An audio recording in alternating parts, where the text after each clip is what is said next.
এক মহিলা তার বাড়িতে জামাকাপড় ধুচ্ছিল, সেই মুহূর্তে তার বাড়ির পোষা কুকুরকে কিছু টাকা দিয়ে বলল, যা ডগি, বাজারে গিয়ে বাজার করে নিয়ে আয়, ঘরে কোনো বাজার নেই।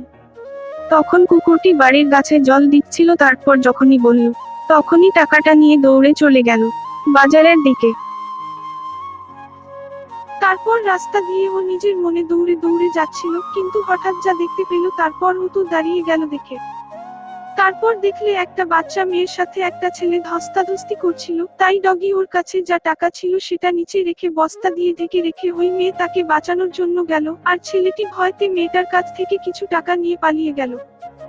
বাচ্চা মেয়েটি তখন কান্না করছিল দেখে ডগি মেয়েটিকে যখন বুঝাতে গেল, তখন মেয়েটি বলল, আমার টাকা নিয়ে সব চলে গেছে, আমি এখন কি করে বাড়ি যাব? তখন কুকুরটি বলল, চিন্তা করো না, আমি আসছি, একটু ওয়েট করো।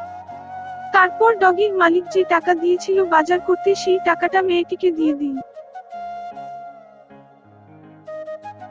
বাচ্চা মেয়েটি ও মহা খুশিতে টাকাটা নিয়ে ডগিকে একটু আদর করে বলল, টাটা বাই, বাড়ি যাই বলে চলে গেল। তারপর ডগি বাড়ি যেতেই বাড়ির মালিক বা ওই ভদ্রমহিলা বলল, বাজার কই, কোন ব্যাগ দেখতে পাচ্ছি না। তখন ডগি বলল, আমাকে ক্ষমা করে দিও, আমি বাজার আনতে পারিনি। তারপর তো বাড়ির মালিক রেগে গিয়ে একটু বকাঝকা করে চলে গেল।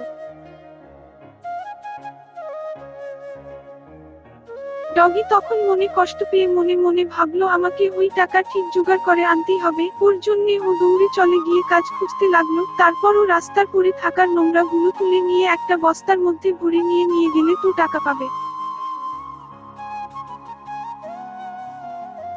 তাই ডগি রাস্তার নোংরা গুলো আস্তে আস্তে নিয়ে একটা বস্তার মধ্যে ভরে নিতে লাগলো। তারপর একটা লোক দেখলো ওই মহিলাটির এভাবে কাজ করছে রাস্তায়, সেটা দেখে ওই মহিলাটাকে ফোন করে বলল যে, তোমার ডগি এরকম রাস্তায় ময়লা নোংরা আবর্জনা সব তুলছে। তারপর মহিলাটি মাথায় আসলো যে এরকম করে বেড়াচ্ছে, ও মনে হয় আমার কথায় অনেক কষ্ট পেয়েছে।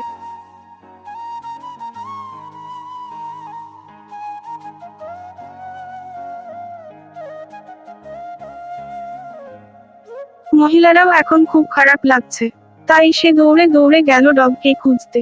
তারপর যা দেখলো সেটা দেখে তো অবাক। দেখলো ডগি কাজ করে, তার পারিশ্রমিক নিচ্ছে। ডগি সেটা নিয়ে বেরোতেই দেখলো তার মালিক দাঁড়িয়ে আছে। তখন মালিকের হাতে টাকাটা তুলে দিল ডগি। মহিলাটা তো খুব আদর করতে লাগলো ডগি।